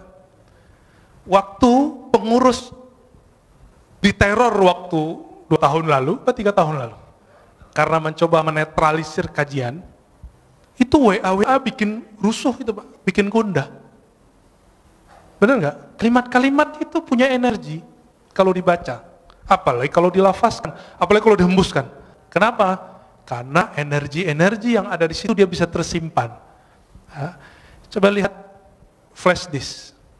Dia bisa nyimpan data, handphone bisa nyimpan data, maka semua benda-benda itu bisa nyimpan energi data-data itu. Semuanya bisa nyimpan data. Kenapa sendal Imam Ahmad itu bisa mengeluarkan jin? Seorang laki-laki datang, ya Ahmad, ya Aba Abdullah, anakku, putriku sering kesurupan, kayaknya dipaksa nikah kayaknya. Rata-rata kesurupan, survei kita 70%, survei langsung, itu karena stres, ditekan. Di pesantren, kalau pesantrennya terlalu keras, kurang menikmati anak kita bisa kesurupan, Pak. Di asrama, di sekolah, apalagi dipaksa nikah sama, dipaksa kerjaan sama, atau lagi pergi berkemah itu ada tekanan, nanti orang itu kesurupan. Itu stres. Tapi kalau ini bukan, ini gangguan sihir. Udah stres, kemasukan jin. Apa katanya? Maaf saya lagi sibuk, ini sendalku, tolong bawa, ketuk aja kepalanya, jangan digambar gitu ya, ketuk kepalanya. Akhirnya dia datang, pulang, dia ketuk kepala si putrinya, langsung sembuh. Apa hubungannya sendal lama? Jadi ulama-ulama ahli qalbu itu untuk mengurus orang kesurupan, gak perlu baca ayat, Pak. Karena dibacain ayat, jinnya juga hafiz. Diulang lagi hafalannya semua. Dia butuh memori qalbu yang tersimpan di situ. Maka caranya bukan dihembus, gitu Pak ya, ditiup. Ini saya tunjukin. Kita baca misalnya, Bismillahirrahmanirrahim. Gitu aja. Dia cuma transfer data aja. Data kalimat Al-Fatihah dipindahin ke situ. Diiktikadkan, ya Allah, tolong turunkan keberkahan Fatihah ke Abu Sa'id Al-Khudri udah bertahun-tahun diajarkan Al-Fatihah oleh Nabi. Tapi satu kali sebelum pulang, Nabi panggil, ya Abu Sa'id, nanti sebelum pulang kamu temuin saya. Karena dia punya bakat ngobatin. Gak semua orang punya bakat ngobatin, Pak. Jadi Bapak ini kalau gak punya bakat ngobatin, walaupun hafiz Quran, apalagi cuma hafil qul huwallahu, jangan coba-coba ngeruqyah. Abu Sa'id orangnya berani, nekatan orangnya. Apa kata Nabi? Nih, saya kasih kamu hadiah. Ditunggu-tunggu ternyata yang dibaca Nabi apa? Al-Fatihah. Tapi baca Fatihahnya beda zauknya, beda waridnya, beda ahwalnya ketika baca Fatihah saat sholat. Saat sholat baca Fatihah itu isinya adalah khudu, kerendahan kolbu. Di saat ini ada zikir obat di situ. Muncul sebuah riwayat hadis dhaif. Al-Fatihah shifa'un min kulli da'. Fatihah itu obat segala penyakit. Hadis dhaif, tapi Imam Ibnu Qayyim, murid Ibnu Taimiyah, Imam Salafi mengatakan apa? Ini mujarab. Fatihah itu mujarab. Benar Pak, mujarab Pak. Cobain aja Pak. Terus gimana lagi setelah ditiup? Tutup dengan salawat Allahumma shalli ala Sayyidina Muhammad wa ala ali Sayyidina Muhammad. Lalu minta doa, ya Allah, berkahi ayat ini, jadikan dia obat untuk tubuhku, badanku. Gitu Pak. Jadi jangan pindahin CO2-nya. Oke? Ya. Yang kedua, satu lagi aja. Tambuh. Tambuh, Cia. Ya. Begini Ustaz, jadi di dalam kita menetralisir diri ini, kami sering praktik bahwa menangis itu adalah lambang kecengengan. Jadi kami berusaha untuk tidak menjadi orang cengeng bagaimanapun perasaan, untuk berusaha tidak menangis, sehingga memang sulit untuk menangis. Sedangkan dikatakan kamu membaca Al-Quran itu cobalah menangis, kalaupun tidak bisa menangis berpura-pura menangis. Nah, kontradiksi lagi. Bagaimana Ustaz? Hadis Iqra'ul Quran wabqa alaihi fa illam tabku fatabaku. Itu hadisnya dhaif tapi boleh diamalkan. Bacalah Quran, menangislah. Jika kamu tidak sanggup menangis, maka kenapa susah nangis? Karena nggak pakai kolbu. Coba urus dulu kolbunya. Nanti Pak, kami 40 hari, saya cuma diizinkan sebelum maghrib baca Quran sama guru saya. Kamu obatnya sekarang kolbu dulu. Fatihahnya ayat yang lain nanti aja dulu. Dosisnya nanti. Maka saya dulu waktu umur 13 tahun, karena ada kewajiban sekolah harus hafal as-sajadah, sebelum maghrib saya baca as-sajadah, baca aja. Tahu-tahu 40 hari udah hafal. Ketika selesai 40 hari, selesai zikir kolbu, saya baca Quran. Baru di Bismillahirrahmanirrahim, udah gak sanggup baca lagi. tersenduh-senduh, Pak? Cengeng nggak? Enggak. Saya saat itu merasakan yang ngirim Quran itu ngomong, lagi kirim. So, di zaman-zaman dahulu, zaman-zaman masih pakai surat, kalau orang rindu, maka dia bukalah surat yang ada di lemari, surat dari kekasihnya. Masih ingat nggak? Dibuka, beberapa orang nangis. Dulu saya masih ingat bapak saya pertama saya ke Jakarta, itu kirim surat, Ananda gitu ya. Itu surat saya simpen itu. Sekarang karena pindahan nggak tahu nih masih ada, kayaknya masih ada. Ya. Kalau saya rindu, dulu kan belum ada handphone seperti sekarang. Saya buka aja itu bisa nangis, Pak. Kalau surat dari ayah ibu bisa bikin nangis, bagaimana dengan Allah yang mewasiatkan untuk berbuat baik ke ayah dan ibu? Lebih nangis lagi. Nah, maka munculkan dulu zikir qalbunya, baru kita, nah inilah ayat pertama, Iqra bismi rabbik, bacalah nama Rabbmu. Jangan pakai dengan itu kalau bahasa Indonesia kesannya dengan nama, kesannya beriringan. Padahal bi di situ li taukid, bacalah benar-benar nama Rabbmu. Siapa nama Rabb kita?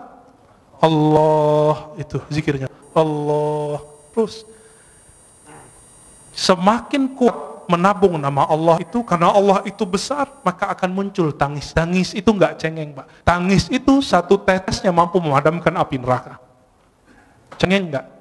Yang cengeng itu nangis kemana-mana, enggak bisa memadamkan api neraka. Api kemarahan istrinya enggak bisa marah, Pak. Ya. Apakah itu cengeng? Tidak. Di Quran banyak sekali ayat-ayat yang menyebutkan salah satu ahwal para kekasih Allah adalah nangis. Ya bukun, ya. Mereka nangis. Bahkan ada sindiran orang yang suka ketawa. Ya. Tertawalah sedikit, nangislah banyak. Ada ayatnya. Ini terakhir, Pak. Imam Al-Hafiz Abdul Awwal Abul Waqt As-Sijzi Al-Harawi, guru dari Ibnul Jauzi, guru imam ahli hadis, pakar hadis palsu, didatangi oleh seseorang. Dia pengarang kitab Al-Ba'un Al-Buldaniyah. Ketika dia datang, dia bilang, wahai tuan guru Abul Waqt Abdul Awwal, aku sudah lama ingin ngaji kepadamu, dan aku beruntung dapat keberkahan semajlis denganmu. Mendengar itu, Imam Abdul Awwal langsung nangis. Apa kata beliau? Lau arafta, kalau engkau mengenal aku, mazurtani, engkau tidak akan ziarahi aku. Kalau engkau tahu aibku, engkau tidak akan memandang keberkahan ada padaku. Lalu beliau nangis dan semua yang hadir nangis. Apa kata beliau? Kami dapat hadis, ribuan kali dapat hadis, tapi kalimat yang barusan kami dengar lebih kami sukami dari semua hadis yang selama ini kami dengar. Baru disebutkan hadis. Dikasih makan nggak mau makan beliau. Kenapa? Sudah nangis duluan. Jadi majelisnya ahli qalbu dari dulu itu nangis. Dan Imam Abdul Awwal ketika sakaratul maut, murid-muridnya ngumpul. Apa kata salah satu muridnya? Gurunya ini zikir dalam qalbunya, tapi muridnya nggak dengar. Kata si murid yang agak kurang sopan. Si muridnya dapat hadis. Lakinu mautakum la ilaha illallah. Talkinkan orang yang sakarat la ilaha illallah. Wahai tuan guru, baca la ilaha illallah. Kata si murid. Apa kata gurunya? Aku sudah di dalamnya, ngapain kamu tegur-tegur lagi? Aku lagi asik, jangan diganggu lagi. Lalu terus menyebut Allah, ya Allah. Dan ketika Allah itu terus dibaca dan belum meninggal dalam keadaan menyebut ya Allah. Udah. Inti la ilaha illallah di mana? Allah.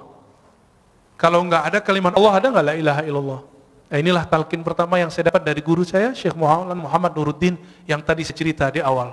Yang ketika beliau wafat, jadi hujan lebat. Apa kata beliau? Zikir itu intinya satu, Allah. Kan semua zikir Allah melahirkan la ilaha illallah paling tinggi. Lalu bawahnya Allahu Akbar. Lalu bawahnya Subhanallah. Lalu bawahnya Alhamdulillah. Lalu di bawahnya la haula wa quwwata illa billah. Semuanya Allah, Allah, Allah. Maka kalau zikir nggak ada Allahnya, zikirnya hampa. Maka mulai dari zikir qalbu, insya Allah qalbunya selamat. Nanti Bapak bisa nangis, Pak. Ya. Ada lagi? Ini khusus majelis senior nih ya. Pantasan remisa buat majelis senior. Bismillahirrahmanirrahim. Ya. Assalamualaikum warahmatullahi wabarakatuh. Assalamualaikum warahmatullahi. Saya pagi ini dapat guru kolbu nih. Alhamdulillah. Ya, alhamdulillah. Guru Bapak di samping, Pak. Ini Saya kenal beliau 40 tahun yang lalu, Pak. Yang ahli kolbu beliau, Pak. 40 tahun yang lalu bersama beliau saya. Alhamdulillah. Ustadz Siregar. Ya. Beliau masih bujangan waktu itu, Pak. Ya. Sekarang istrinya masih satu, Pak. Satu, alhamdulillah. Ya. Putranya satu. Tadi saya sempat ngobrol sama beliau, luar biasa. Tolong Pak, pada saat Pak Ustaz menemukan belajar kolbu itu, siapa cerminnya? Sekian. Wassalamualaikum warahmatullahi wabarakatuh. Ini tanya bertanya itu, Pak, ya. Saya jawabnya dua. Tapi itu tergantung makomnya kita. Maka yang Bapak rasakan, yang guru Bapak katakan sebelumnya, itu belum tentu yang saya dapatkan. Oke? Kalau secara ilmu hadis, al-mu'min mir'atul li akhihi. Mu'min itu cerminan bagi saudaranya. Itu secara hadis. Tapi secara ilmu qalbu, cerminan hakiki itu adalah Nur Muhammadiyah, Nur Rasulullah Sallallahu Alaihi Wasallam. Disitulah orang bisa bercermin. Orang bercermin ke Nabi itulah yang disebut bersanad. Kalau dia tidak punya cerminan ini, nggak punya sanad ini, dia tidak bisa memantulkan cahaya Allah Tabaraka wa Ta'ala. Kenapa Rasulullah cerminannya? Karena Rasulullah yang paling lengkap mewarisi, dapat memantulkan semua Asmaul Husna. Ada masuk air putih, keluar air putih. Masuk nama Ar-Rahman, maka muncullah kesayangan Rasulullah semua umat. Itulah wa ma arsalnaka illa rahmatan lil alamin. Muncullah Ar-Rahim, maka Nabi SAW mencintai. Itu surat laqad ja'akum Al-Bara'ah ayat terakhir, bagian 2 terakhir. Wa bil mu'minina raufur rahim. Wa bil mu'minina raufur rahim. Kawan Hal-Hallaj, tapi beda mazhab, beda tariqah. Namanya Imam Asy-Syibli. Beliau itu ketika wafat dapat kabar dari seseorang. Seseorang ini memuliakan imam ini. Lalu ditanya, dalam mimpi orang ini bertemu Rasulullah. Wahai Rasulullah, kenapa engkau memuliakan si Syibli? Apa jawaban Rasulullah dalam mimpinya? Bagaimana aku tidak memuliakannya? Dia telah menjadikan aku cerminannya. Setiap selesai sholat dia berikan, laqad ja'akum rasulun min anfusikum azizun alaihi ma anittum harisun alaikum bil mu'minina raufur rahim. Allah sebut Nabi dengan namanya. Rauf itu nama Nabi, nama Allah. Rahim itu nama Allah. Allah jadikan Nabi itu jadi cerminnya. Maka siapa yang bercermin bersenat kepada Rasulullah, kalbunya bercahaya. Maka ketika orang sholat Allahu Akbar, dia harus bercermin Rasulullah di depannya. Tapi siapa yang bertemu Rasulullah? Yang bertemu Rasulullah roh. Karena roh kita belum hidup, kita butuh seorang mursyid yang menghidupkan, membangunkan. Hei, bangun kamu. Maka guru kita juga berguru. Dengan bersyukur, berterima kasih kepada guru, baru disebut berterima kasih kepada Allah Ta'ala. Maka ketika orang berguru, itu cara bercermin kepada Rasulullah Sallallahu Alaihi Wasallam. Itu yang saya dapatkan. Mungkin yang Bapak dapatkan, guru Bapak dapatkan beda, ya. Tapi kalau ilmunya dari Allah pasti sama, beda-beda ibarah. Ya. Ya Ustaz, singkat aja. Assalamualaikum Ustaz. Terakhir Pak ya. Iya Ustaz, apakah betul Ustaz? Ya. Nabi Ibrahim alaihissalam itu dibakar. Kan sifat api itu diambil sama Allah menjadi dingin. Jadi pertanyaan saya ini Ustaz, betul nggak sih itu ibu-ibu yang sedang masak itu masakannya tidak ada matang karena sifat api ditarik sama Allah? Oke. Itu terima kasih Ustaz. Jangan dipakai lagi Pak ilmu itu ya. Jangan dipakai lagi zikir itu. Zikir itu kata Imam Abu Ali Ad-Daqqaq, kasilah, seperti pisau, seperti senjata. Sampai di tangan wali jadi karamat, sampai di tangan fasik jadi sihir. Sama-sama zikir. Sama-sama zikir.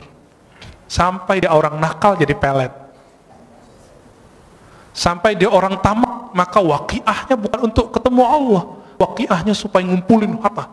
Dia rajin waqiah, rajin haji umrah. Sekarang umrah udah nggak boleh. Mau minta ke siapa lagi? Ini mau proyek nih, umrah dulu nih. Sekarang Allahnya nahan dulu. Gak usah khawatir ya. Kita sedih, tidak ada orang umrah. Dalam sejarah umat Islam itu udah biasa. Bedanya dulu kaum Tartar datang nyerang, nggak ada umrah, nggak ada haji. Kalau sekarang yang nyerang virus, ya, corona.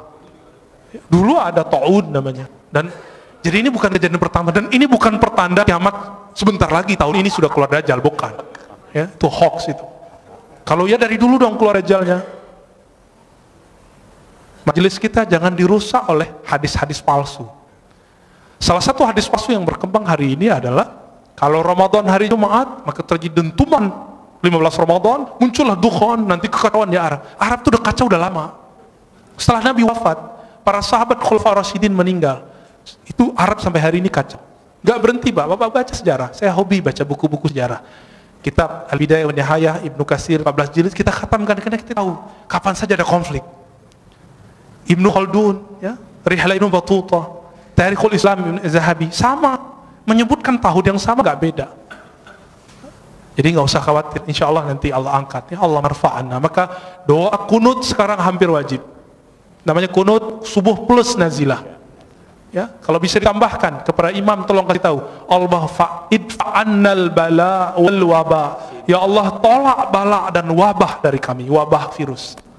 Ya, insya Allah Allah jauhkan. Jadi kalaupun flu, insya Allah nggak corona Pak, insya Allah ya. Kalaupun kena, waqina syarra ma qadait. Apa arti waqina syarra ma qadait? Kalaupun kami kena, tapi tolong haluskan kenanya ya Allah. Insya Allah nggak parah. Kalaupun parah Allah ambil nyawanya langsung biar nggak susah hidupnya. Itu. Jadi jangan diamalin lagi Pak ya. Ya. Kalau ada teman Bapak kasih tahu, jangan coba-coba pakai zikir itu untuk menahan biar ibu-ibu nggak matang. Biasanya itu kalau orang ke resto tuh ya, dikerjain dapurnya. Di kampung saya dulu banyak. Sekarang orang-orang udah banyak yang soleh Pak. Ya.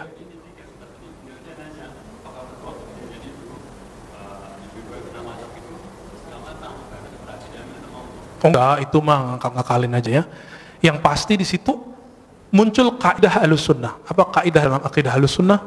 Api itu tidak membakar karena zatnya, tabiatnya. Karena hukum konstannya enggak. Tapi api itu membakar karena izin Allah. Apa kalimatnya? Ayatnya gimana Ustaz? Ya nar kuni bardan wa salaman ala Ibrahim. Wahai api, jadilah kamu kuni itu kan asalnya kun, karena nar itu dia bukan benda yang berakal, disebut kuni, disebut dia feminim pakai ya, kuni, hendaklah kamu menjadi keadaannya dingin. Maka kalau api selama ini panas itu karena Allah emang titahkan kamu bakar. Sampai sekarang di kampung kita masih banyak ilmu debus, nggak pakai sihir, cuma pakai sholat 2 rakaat, zikir sesaat, mereka langsung nggak kebakar. Tapi kita cek di luar itu nggak bisa dia ya. Itu cuma karena dia zikir. Dia lagi ngamalin Bismillahirrahmanirrahim ya dulu, ingin bukti. Jadi dia lagi ngamalin ilmu Nabi Ibrahim.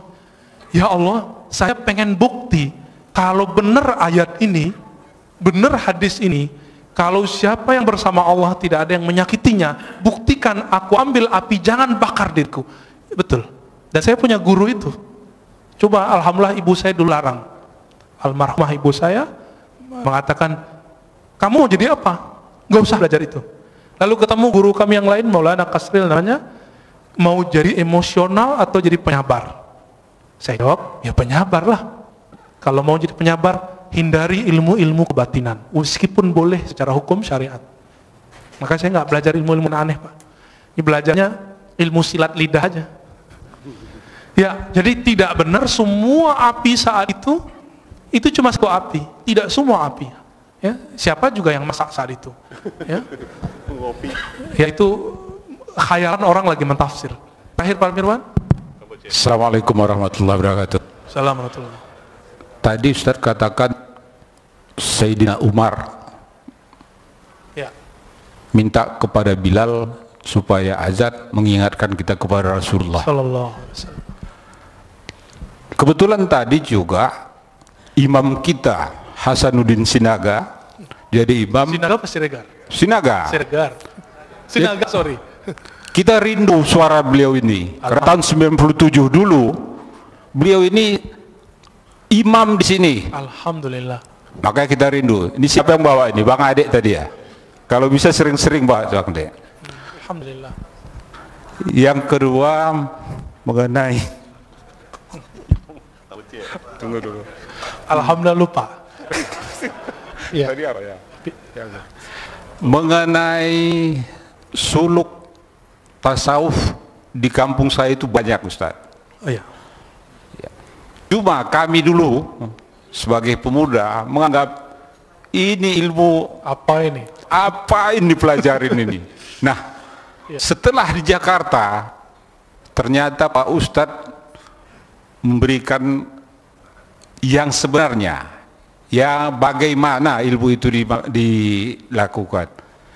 Sehingga Pak Ustadz yang masih muda, masih seumuran anak saya, tapi emosinya tidak tinggi. Sementara saya masih meletup-letup ini. Gimana kira-kira Ustadz? Demikian. Assalamualaikum warahmatullahi wabarakatuh. Assalamualaikum warahmatullahi wabarakatuh. Betul, orang berguru, berlatih, bersanad, istiqomah, dia melewati umur fisiknya. Maka guru-guru kami, di mudanya mereka sudah jadi syekh. Syekh itu artinya orang tua. Dan saya dikasih gelar syekh oleh guru saya umur 27. Umur saya sekarang 34. Jadi masih jauh dibandingkan imam kita. Tapi umur 12 tahun, saya sudah belajar zikir, alhamdulillah. Umur 13 kita riyadhah. Dan riyadhah itu, latihan itu, riyadhah artinya latihan yang berulang-ulang. Kami kerjakan sampai hari ini. Sampai hari ini. Kami nggak perlu banyak-banyak ilmu, dikit tapi kami amalkan. Zikir itu dari pangkal sampai ujung, zikir intinya cuma Allah. Maka kami zikir Allah setiap hari. Itu aja setiap hari. Guru saya mengatakan, hei, kamu mau bahas apa saja, semua wali zikirnya ini. Betul, kita udah ketemu banyak wali-wali Allah, dan semua zikirnya ini. Nggak lepas dari nama ini. Dan ternyata inilah warisannya Nabi Muhammad SAW, yang orang banyak lupa. Orang kalau nuzul Quran cerita apa, nggak cerita zikir. Ya. Orang cerita zikir, bahasnya sunnah bid'ah lagi, nggak jadi zikir-zikir. Ya. Yang di kampung bapak itu, bapak yang Aceh kan, ya, itu ada Syekh Muda Wali. Syekh Muda itu gelar khas orang Sumatera Barat. Jadi orangnya masih muda, dia disebut Syekh, tapi muda, maka disebut Syekh Muda, Syekh Muda Wali. Tapi tinggal di Aceh, orang Jamek, tamu orang Aceh. Tapi mereka entah lebih tua dari orang Aceh, karena orang Aceh kan campuran, ada yang India, Pakistan, bahkan macam-macam di situ, Arab apalagi. Jadi kalau orang Aceh rasis nggak boleh. Kenapa? Semua kita pendatang di tanah ini. Siapa yang tahu kita ini asli Jawa, Sunda, Padang, Kalimantan? Siapa yang tahu? Dicek genetiknya, ternyata wong Cino. Ya, ini matanya mata sipit-sipit semua. Tapi benci Cina kan aneh. Benci Arab, ternyata hidungnya ada sedikit Arabnya. Tuh. Jadi kita nggak boleh rasis. Nah, baca Al-Hujurat berkali-kali, lita'arafu. Nggak boleh di situ rasis. Bapak saudara maka Allah, Syekh Muda Wali itu belajar ke Syekh Hashim Buayan. Seingat saya ya, beberapa syekh-syekh yang lain, kemudian langsung ngambil ke Jabal Abi Qubais di Mekah. Jadi dulu orang kalau mau suluk, itu itikafnya 40 hari. Di sekarang yang jadi istananya raja, keluarga-keluarga pangeran itu. Depan Masjidil Haram itu ada Jabal Abi Qubais. Dulu di situ mereka latihan zikir. Semua tarekat di situ. Terakhir yang masih mengijazahkan tarekat di sana itu Syekh Muhammad Yasin Al-Fadani. Beliau menyimpan 66 tarekat. Bukan 40, 66 tarekat, dan masing-masing tarekat beda suluk. Nah, kembali ke yang tadi, ini kesimpulan kajian tadi. Kenapa tarekat itu banyak? Karena rahasia datang ke kolbu itu beda-beda. Warisan yang dia dapat dari Nabi pun beda-beda. Tapi zikir yang paling tua yang kami tahu cuma dua. Subhanallah, Allah, la ilaha illallah. Itulah kata Nabi Musa. Nabi Musa mengatakan, ya, ini sebagai ikhtitam kita, ya Rob, ajarkan aku satu zikir yang spesial. Apa kata Allah? Qul la ilaha illallah. Lalu kata Nabi Musa, ya Allah, ini kan zikir semua orang zikir ini. Apa kata kata Allah Ta'ala? Hei Adam, hei Musa, inilah la ilaha illallah, zikir yang dipakai oleh hamba-hambaku yang spesial. Yang dari dulu Nabi Adam sampai ujung nanti, akhir kenabian, akhir kewalian, semuanya zikirnya la ilaha illallah. Maka dikatakan dalam hadis tentang Mahdi, setelah selesai Mahdi meninggal, Nabi Isa wafat, zaman berubah. Orang hanya tahu satu kalimat, mereka nggak tahu lagi sholat, haji, umrah udah nggak tahu. Baru sepinya Masjidil Haram. Sekarang pindah bab.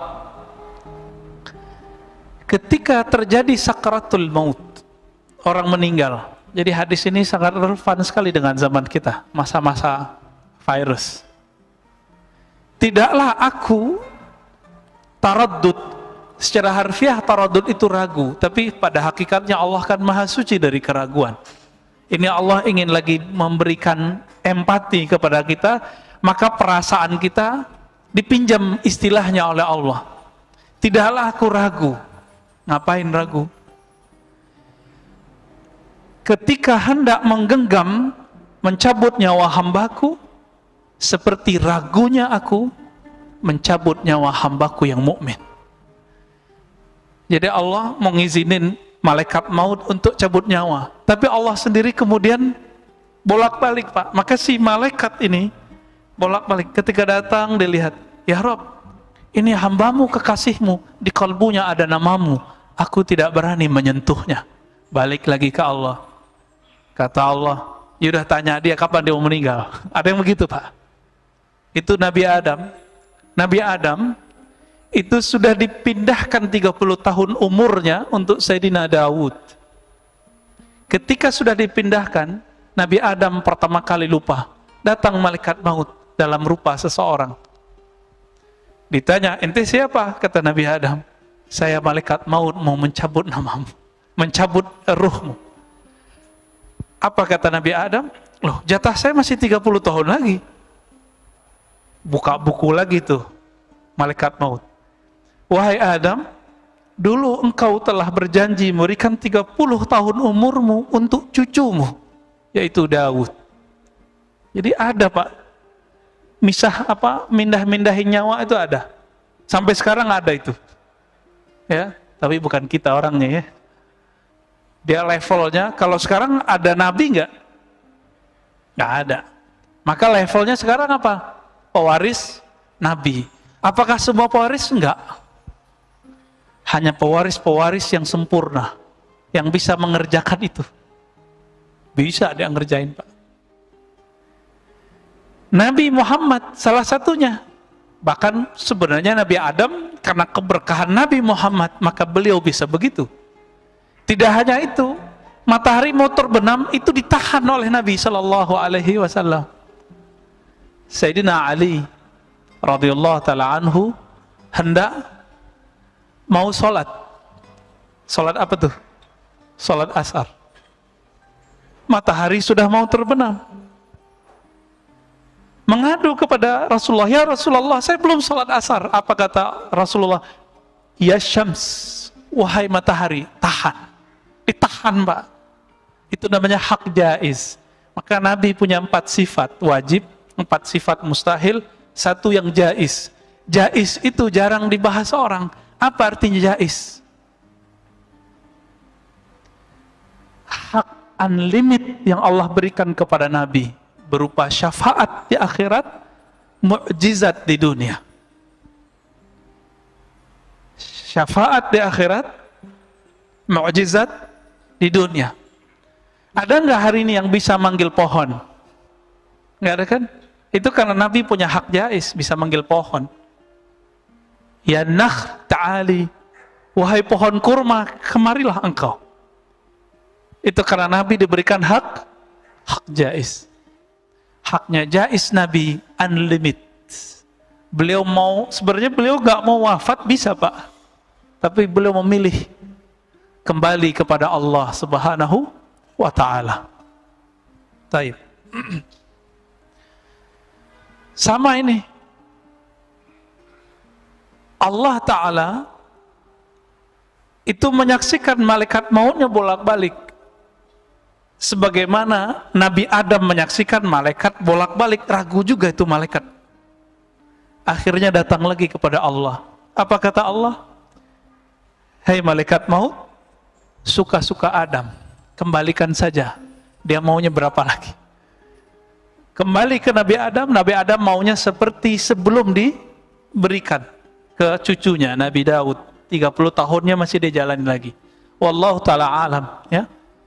Kenapa seorang nabi diberi hak jaiz? Ini yang kita sebut mukjizat. Kita sebut mukjizat. Jarang mukjizat ini disebut. Kalau di sekolah nggak ada, Pak, belajar begini. Bahwa Nabi Adam memindahkan 30 tahun umurnya ke Daud. Ada nggak belajar di sekolah? Nggak ada, padahal di Sahih Bukhari ada.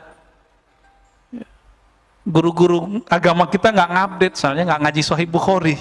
Ya, giliran ngaji Sahih Bukhari nggak pakai sanad, ya nggak sahih pemahamannya. Li'annahu yakrahul maut wa akrah masa'atahu wa la budda lahu minhu. Kenapa seorang mukmin membuat Allah ragu? Ragu tanda kutip, bukan ragu hakiki. Ketika mau dicabut nyawanya, karena si hamba ini masih benci dengan kematian, nggak suka dengan kematian. Itu sebabnya saya pernah ketemu masyayikh saya dulu, ya. Ketika dia mengobati beberapa muridnya yang berbakat, dia bilang, "Ya Rob, jangan sampai ambil muridku." Muridnya udah dioain masih ragu. Akhirnya dia tepuk dada si murid. "Kalau ente mati saya jemput ruhnya." Ngomong gitu, Pak. Ada guru saya ngomong begitu. "Kalau engkau berpulang ke rahmatullah, saya akan menjemput meminta kepada Allah." Ada wali-wali bisa begitu. Itu kalau matinya masih mati suri. Kalau matinya sudah mati yang sebenarnya hakiki udah nggak bisa. Ya hanya Nabi SAW yang bisa. Atau wali yang bergelar wali Ghaus. Wali Ghaus itu pewaris Nabi. Itu sebabnya Sidi Syekh Abdul Qadir Jilani ketika mendengarkan seorang anak menangisi ayamnya, dia berdoa, benar nggak? "Ya Allah, kembalikan nyawa sang ayam." Hidup ayamnya. Kok bisa? Maka Sidi Syekh Abdul Qadir Jilani secara rohani mewarisi Sayyidina Isa. Hanya wali yang mewarisi Nabi Isa yang bisa ngidupin yang sudah mati. Nabi Isa bisa ngidupin yang mati biiznillah, dengan izin. Apa beda insya Allah dengan iznillah? Sering nyebut biiznillah nggak? Apa bedanya? Tahu? Mau dikasih tahu? Main pakai-pakai aja ya. Bismillah tat. Bismillah apaan? Insya Allah itu masih ada peran kita di dalam secara zahir. Tapi kalau biiznillah mutlak milik Allah. Coba lihat ayat tentang Nabi Isa menghidupkan mayat. Itu beliau mengatakan biiznillah atau insya Allah? Biiznillah. Maka sebenarnya saat itu bukanlah Nabi Isa yang menghidupkan.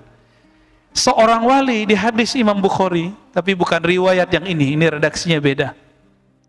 Jika dia sudah dicintai oleh Allah, maka Allah tukar sifatnya. Jika dia berkalam dengan kalam Allah, jika dia berkehendak dengan kehendak Allah, jika dia melihat, mendengar semuanya dengan sifat-sifat Allah. Kira-kira ini wali loh Pak, bukan Nabi.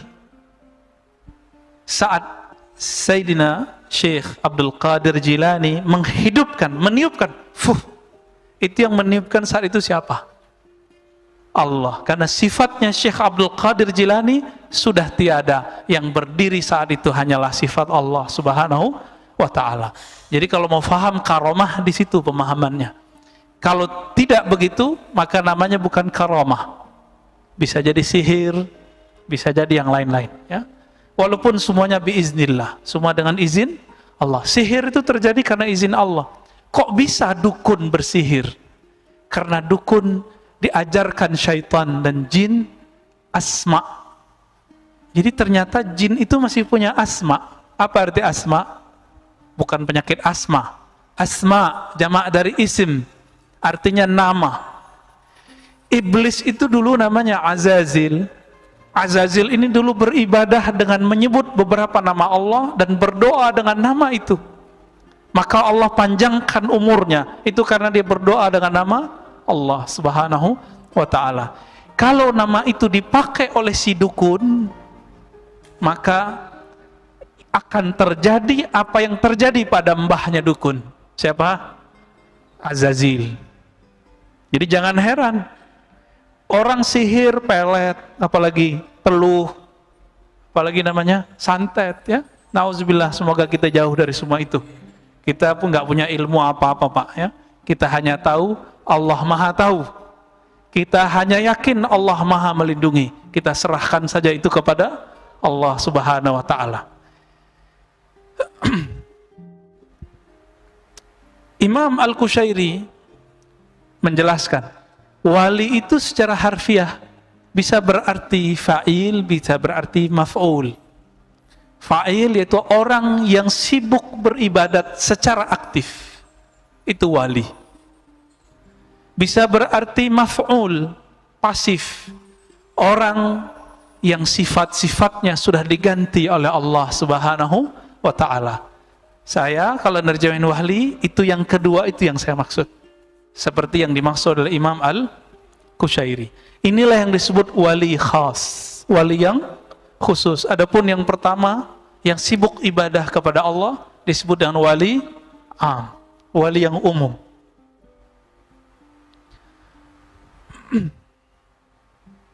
Apakah wali itu mesti seseorang yang terjaga dari dosa? Enggak. Jadi siapa yang meyakini wali terpelihara dari dosa, maksum, maka dia sudah keliru. Akidahnya menyimpang. Seorang wali hanya mahfuz. Qalbunya dijaga Allah, fisiknya belum tentu dijaga Allah Subhanahu wa ta'ala. Sehingga Imam Junaid pernah ditanya, apakah seorang wali bisa bermaksiat? Jawaban beliau, itu kehendak Allah. Maksudnya apa? Seorang wali tidak bisa mengatur dirinya untuk tidak maksiat, karena itu sudah takdir dari Allah. Tapi seorang wali ketika maksiat, dia tahu cara kembali kepada Allah. Ini bedanya wali sama bukan wali. Ada nggak wali tambah tersentuh dengan maksiat? Banyak. Makanya banyak orang yang sombong dengan taatnya. Itu kalau Allah melirik orang ini akan dibiarkan oleh Allah sejenak bermaksiat. Ketika dia bermaksiat, Allah ambil lagi, lalu dia sadar, ya Rob, ampunkan aku, dan dia bisa nangis. Makanya kadang-kadang kita yang merasa banyak ibadah ini, Allah jebak Pak dengan takdir-takdir yang kadang-kadang kita nggak sadar bahwa kita sudah maksiat. Jadi jangan GR dulu kalau sudah beribadah, ya, belum tentu jadi wali, ya. Kadang-kadang ada orang jadi wali bukan karena ibadahnya, dan itu sering. Tapi karena dia meniru sifat-sifat Allah. Ada seorang wali, dia pakai kedinginan Pak, musim dingin, subtropis. Negeri subtropis itu dingin, hujan turun, berikut dengan saljunya. Tiba-tiba dia melihat ada seekor anjing, itu kedinginan. Bajunya, jubahnya dia buka, kemudian dia selimutkan itu si anjing. Malamnya dia bermimpi, Allah mengangkatnya menjadi wali karena dia menyayangi seekor makhluk Allah Subhanahu wa ta'ala. Kisah ini kok nggak ada di zaman Nabi? Emang nggak ada. Tapi sebelum Nabi ada yang lebih parah lagi. Seorang pelacur memberi minum seekor anjing. Sama itu. Maka si perempuan itu jadi wali Allah Pak langsung. Karena wali Allah itu pintunya satu, diampuni oleh Allah. Dan di hadis itu dikatakan Allah mengampuni si perempuan. Benar gak? Maka dia diampuni, saat itu dia jadi wali Allah.